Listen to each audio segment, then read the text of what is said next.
Hey guys, Tough Thumbs here again. I made a second video. I'm not sure if I uploaded it or not at this point if you're watching this one.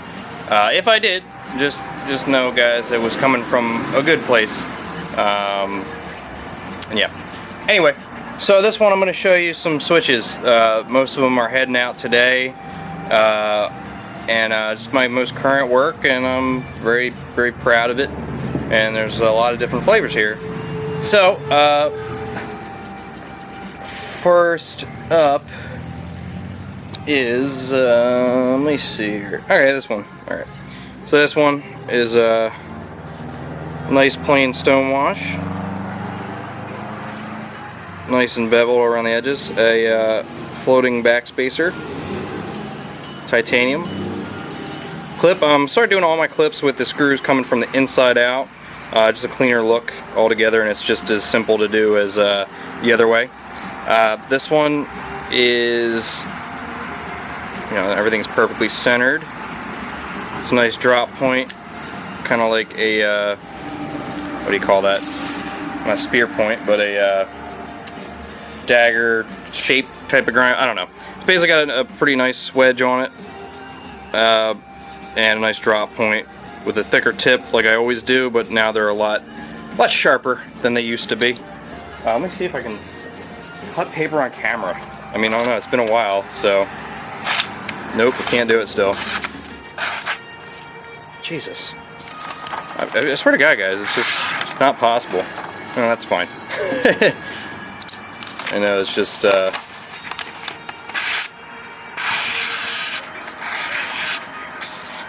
so yeah, that's that. Okay.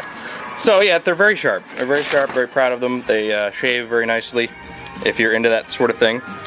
So yeah, stone wash, acetone wash blade with a kind of a strange hole. It's a little bit different. Let me just raise this thing up a little bit here, guys. Sorry. So I can get in here so I can actually flip the knife. So you see, very nice detent. Flips really nicely. You can flip it easily with the thumb or index finger. Flip it nicely there. Centering's good on this one. This one will be going to a dealer. I'm not going to say who it is just for his sake. I don't want anybody to call up and inundate him with calls or anything like that. This one and 4 others. So yeah, this one's kind of unique. It's got the new logo on it, which I got from Dirty Knives, Dirty Reviews on YouTube, I think still. I'm not sure if he's still on YouTube. But it's the classic logo there with kind of a card gear around it. And I just really like it a lot. So that's going to be hopefully on the rest of my knives. Man, does every dump truck in the world have to go by right now? Next up, my personal favorite out of the whole bunch, just because it's, it's very current and it's, where I am with knife making.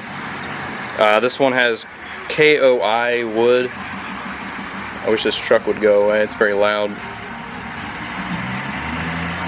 I'm not going to try maybe Koa? I don't know.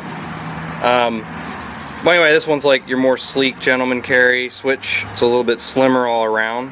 It's got the heavy beveling all around it, flat here. The titanium is 0.16 thick, a little bit under 3/16, I think.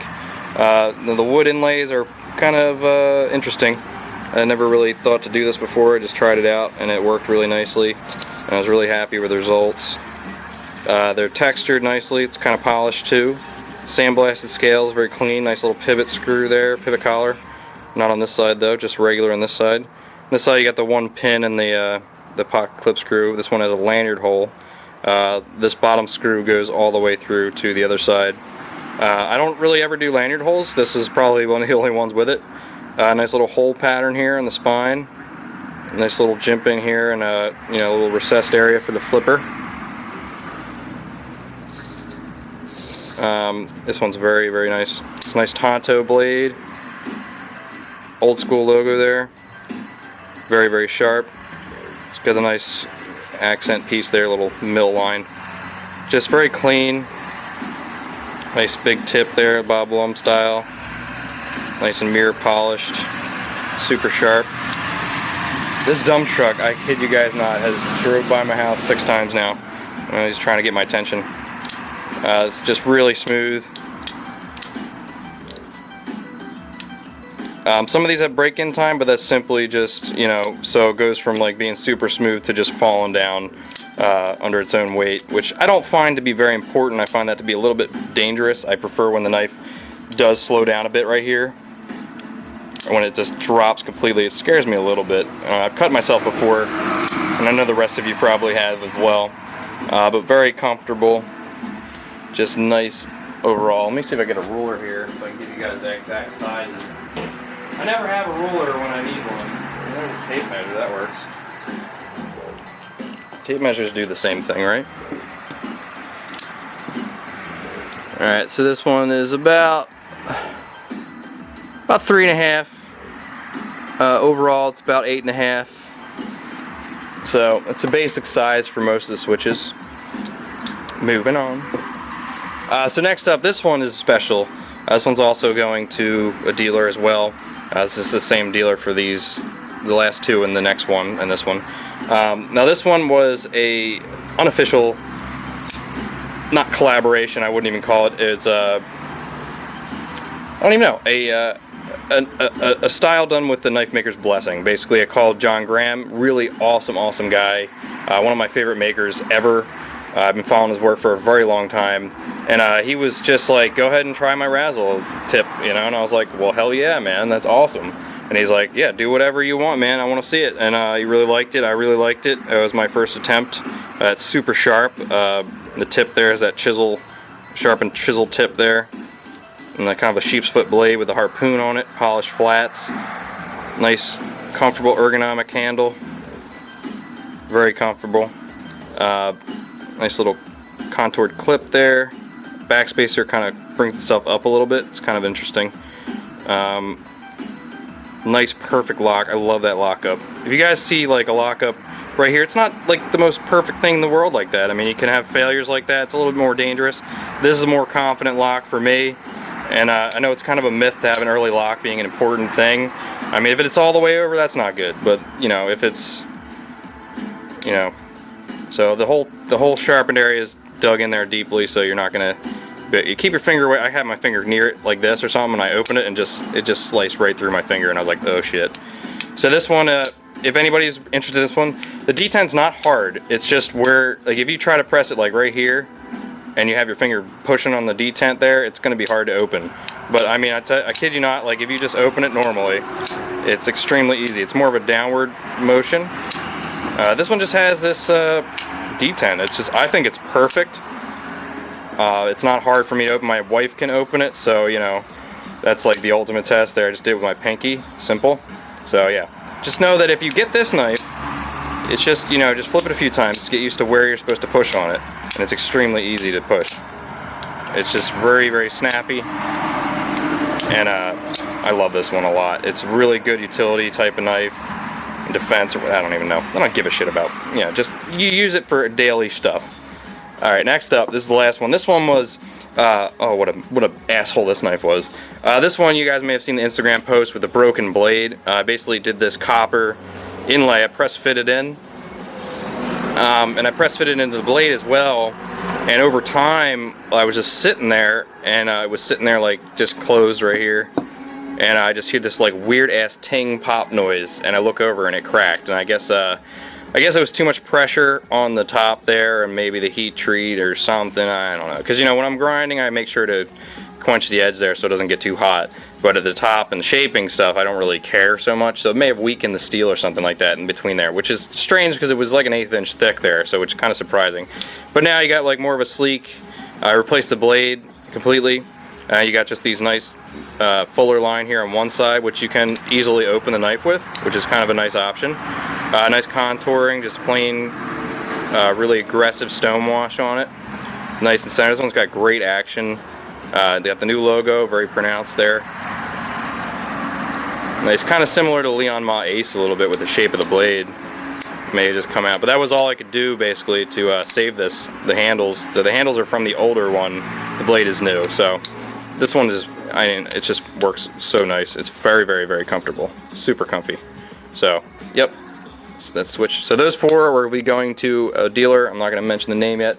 Next up, this one I know you guys are all excited. I'm excited about this one. This one's really interesting. This was one of my first It's my first hollow grind on a folder ever, and the result was really strange. I hollow ground it real thin because I'm not very good at hollow grinding, so I went a little too high on one side, so it brought the other side up, so it goes very thin in the middle. And if I could have like a minute without a dump truck driving by, thank you.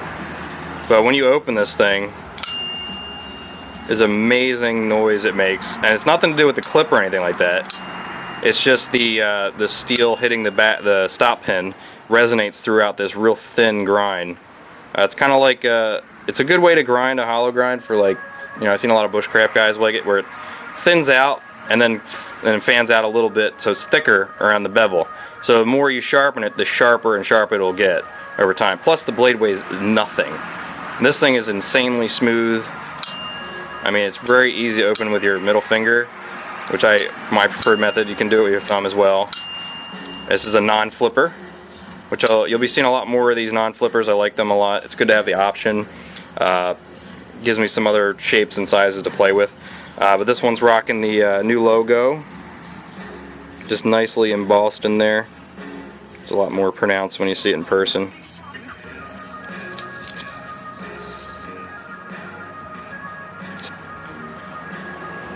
Sandblasted handles with the nice counterboard holes paired in twos there. Backspacer is just a gear pattern that's inset. It's kind of just for looks, really. Just almost like a gentleman slash hard use, really nice drop point, hollow grind, super thin grind. And these holes, I do these all on the manual mill myself, so there's no CNCing, no water jetting on the holes. I always do those just completely myself with carbide end mills. Takes a while, but it works. This thing is just unbelievably smooth and fun to play with. Perfectly centered. And the hole's not like an oval, really. It's kind of like almost like a cube over here, just a rounded, like squarish shape. Kind of goes this way, then over.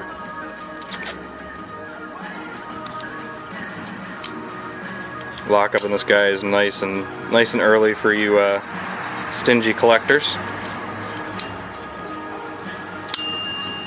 It just does a lovely sound, and then even when you close it,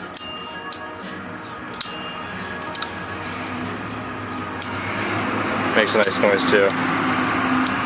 So I don't know how I'm going to proceed with the hollow grinds. I don't like it. I really don't like doing it, but hopefully over time it'll get a little easier. So next up, this one has the radial pattern on it. This was kind of a one-off here. I started using my mill in a very strange way and did this radial pattern. It's a pattern I did when I used to design skateboards, like about 15 or so years ago when I was in college. Just this radial pattern. I tried to do the exact same thing, because I always loved it in graphic design, and I figured out how to do it. And I saw my buddy Chris Goodwin did it as well. He did it a little differently than I do, but you know, I have all sorts of ideas with this pattern. You'll see in the future. This one's really cool though. And the nice sheep's foot blade there, the nice cutout in the blade. It's got the new logo, and you can open it this way. It squeaks though, but not when you flip it. It squeaks right there for a second. I think that'll just go away eventually. It's kind of strange. I don't know. I'm probably going to replace the detent before anything, but nice and centered, nice and sharp. Pocket clip matching the pattern, a little bit bigger. Backspacer's this nice little gear sticking out.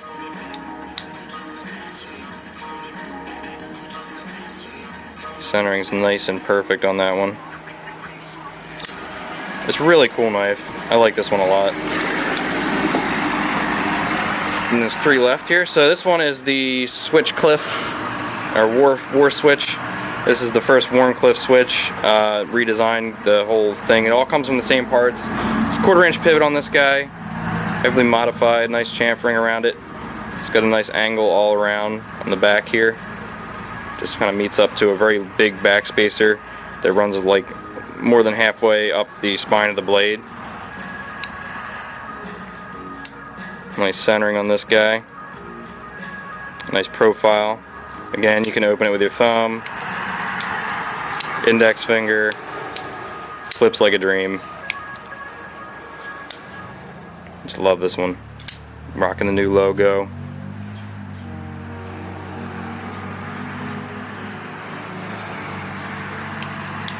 very comfortable, kind of just really different. I'm going to make more of these as well. Next up is another non-flipper. And then there's one more after this one. This is the first non-flipper I did. I really like it. I've been carrying this one for about 3 weeks now. Super smooth, just a regular drop point with a poon there. I kept this one because the hole was a little weird. I was trying to get down, like, because I couldn't flip it with my thumb at all. I can only flip with my little finger. So I kept taking material away from the top here, and it looked more and more like I didn't want it to, and it just got real close to the edge there. But I mean, it's thicker than you'd think actually there, and it's it's held up just fine. So I don't see how it would have a problem. But really like this one. Timemascus backspacer, kind of like flow through. Just simple, anodized around the pivot screw there.